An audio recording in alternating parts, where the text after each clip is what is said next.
Multimedia and interactive installations have become the focus of many museums around the globe. Let's take a look at some exhibits at the Hong Kong Palace Museum, where curators tell us the broader meaning behind multimedia. Reconstructing Qing Dynasty performances. A nod to traditional machine designs.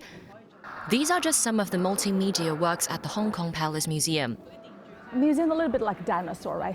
We have to evolve and grow.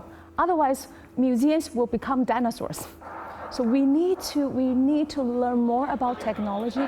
We need to learn more about how people interact with technology. Daisy Wang is the deputy director of the museum. And that's a pair of boots.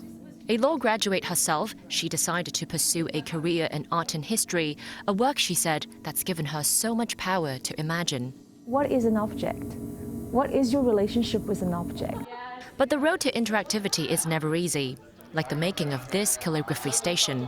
At the very beginning, I was thinking, maybe, small kids had never had any experience, doing that. I was like, older people, are they comfortable with a virtue sort of calligraphy experience? A visitor shared his thoughts. Ordinary is more sensitive. I don't think they are very sensitive. Do you like the idea that you get to save your own? Of course! I can show it to my grandchildren. Can you show? That is a very good idea, because I'll remember it after I leave this place. There are also similar interactive stations. So it's not just knowledge you take in from the museum. Here you can take home a copy of the porcelain of your own design. Dreamscape captures a Chinese emperor who wrote poems about his deceased wife.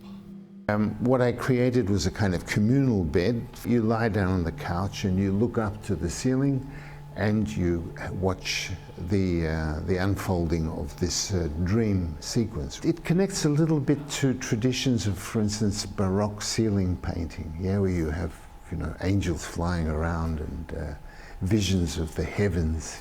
So, how exactly does multimedia help visitors understand artwork? For visitors to the museum, almost all the time you are walking around. Here you have the unusual and different situation where you are actually lying down on a couch and looking up. It's a very subtle but quite fundamental difference kinesthetically. Behind the scenes, the other curator of the artwork is renowned Chinese calligrapher Wang Dongling.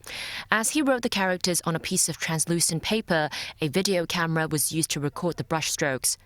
For years, curators have been finding ways to keep visitors on their toes. Not just to be passive spectators, but to actually engage with the artwork, to even co-create the artwork with the artist, and to have very personal experiences.